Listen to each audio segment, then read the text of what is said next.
प्रभु यीशु मसीह के नाम में आप सभी को जय मसीह की। स्ट्रॉन्ग टावर चैनल में आप सबका स्वागत है प्रियो। वचन में जाने से पहले हम कुछ बात को समझेंगे कि आज जबकि इस जीवन में परमेश्वर ने हम सबको रखे हैं, तो क्या हम अपने बल पे रह रहे हैं या हमारी खुद की ताकत की वजह से आज हम इस पृथ्वी में हैं। हमको ये समझना बहुत ज़रूरी है। इज़राइली लोग जब गुलामी में थे मिस्र की, उस समय परमेश्वर उनके साथ साथ चलता था, रात और दिन उनके साथ रहता था। लेकिन परमेश्वर को वो हर पल कुड़ करके बुड़बुड़ा कर परमेश्वर को क्रोधित करते थे, क्रोध दिलाते थे।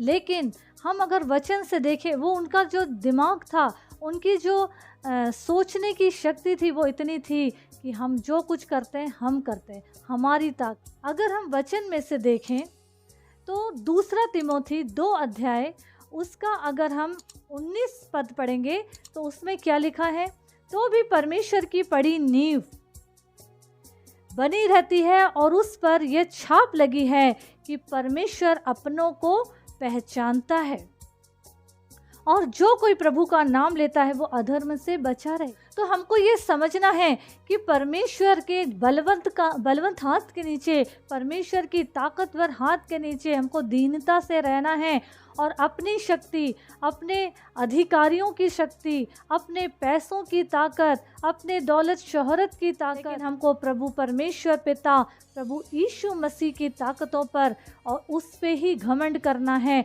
और उस पे ही आशा लगाए रखना है और उस पे ही भरोसा करके आगे बढ़ना है। क्योंकि वचन यहाँ क्या कह रहा है, तो भी परमेश्वर की पड़ी नेव बनी रहती है। और वो नेव परमेश्वर की कौन है? प्रभु के लोगों की नेव कौन है? प्रभु यीशु मसीह। जो प्रभु यीशु मसीह पे भरोसा रखता है, वचन क्या कह रहा है, ऐसे लोगों को प्रभु परमेश्वर पिता क्या कह रहे हैं, अपने मतलब अपने परिवार, मेरे लोग। परमेश्वर अपनों को पहचानता है। मतलब ये हुआ कि जो प्रभु के साथ चल रहे हैं, परमेश्वर पे मनन कर रहे हैं, मन लगाए हैं, वो परमेश्वर के जन हैं। क्योंकि वचन कहता है जिसमें परमेश्वर का आत्मा नहीं वो उसका जन नहीं। वचन के हिसाब से अगर हम देखें तो आगे क्या लिखा है, और उस पर ये छाप लगी है, परमेश्वर की छाप लग गई है। और जो कोई प्रभु का नाम लेता है, प्रभु यीशु के साथ चलता है, उसके ऊपर मतलब वो अधर्म की बातों से और दुनियादारी की बातों से, पाप से बचा रहता है।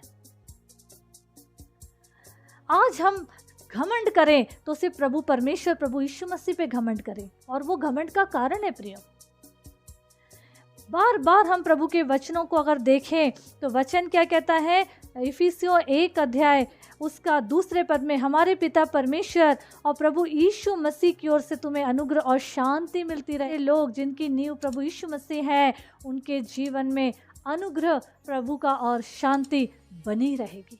2 पत्रस उसका 1 अध्याय उसका 2 पद में लिखा है, परमेश्वर के और हमारे प्रभु यीशु मसीह की पहचान के द्वारा अनुग्रह और शांति तुम में बहुतायत से बढ़ती जाए। किन लोगों पे? जिन पे प्रभु यीशु की छाप लगी है, जो प्रभु के अपने हैं, प्रभु के लोग हैं, उनके लिए ये लिखा हुआ है। किसी के लिए भी नहीं लिखा। जो प्रभु तो कर रहे हैं, बैठे हैं, बड़े बड़े चर्चेस चला रहे हैं, बड़े बड़े सेमिनार कर रहे हैं, सब कुछ कर रहे हैं, पर अंदर काला भरा हुआ है। दूसरों को सिखा रहे हैं पर वहीं के वहीं हैं। वचन अगर हम आगे देखेंगे, भजन संहिता 44 अध्याय उसका 3 पद पढ़ेंगे तो उसमें क्या लिखा है, क्योंकि वे कौन, वो मिस्र की गुलामी में जो थे और आज भी जो शैतान की गुलामी में है, इन सब के लिए ये वचन है। क्योंकि वे न तो अपनी तलवार के बल से इस देश के अधिकारी हुए और न अपने बाहुबल से, परंतु तेरे दाहिने हाथ और तेरी भुजा, तेरे प्रसन्न मुख के कारण जयवंत हुए, क्योंकि तू उनको चाहता। तो ये जानना बहुत ज़रूरी है कि परमेश्वर, जो परमेश्वर के लोग हैं, उसके भय भक्ति में चलते हैं, तो उन लोग ये तलवार बम बारूद पे भरोसा नहीं रखते हैं। फिर वो किस पे भरोसा रखेंगे? खुदा पे। खुदा की तलवार पे जो परमेश्वर का वचन है। और वचन क्या कह रहा है कि उसके प्रसन्न मुख से, क्योंकि परमेश्वर को जो प्रसन्न करेगा परमेश्वर उसके साथ साथ बना रहेगा, उसके साथ चलेगा। हमारे जबान तक भी शब्द नहीं आएंगे और वो दुआ परमेश्वर कबूल करेगा। और अगर हम प्रभु के साथ नहीं चल रहे हैं तो कितना भी हे प्रभु हे प्रभु हे प्रभु करते रहें, कितना भी रात और दिन किवाड़ बंद करके दरवाजे बंद करके बैठे रहें, आंसू बहाते रहें, अंदर काला भरा हुआ है, दुआ हमारा खुदा छत से ऊपर जाएगा ही नहीं हमारे घर के। तो हमको ये समझना है, क्योंकि वचन कह रहा है कि परमेश्वर उनको चाहता था, चाहत बनी हुई थी, इसलिए रात और दिन प्रभु उनके साथ रहता था, मिस्रियों के गुलामी में जो इजरायली थे। तो परमेश्वर आज भी हमारे साथ है, आज भी उसका आत्मा है, आज भी वो हमको चाहता है, उसका मन हमसे लगा हुआ है।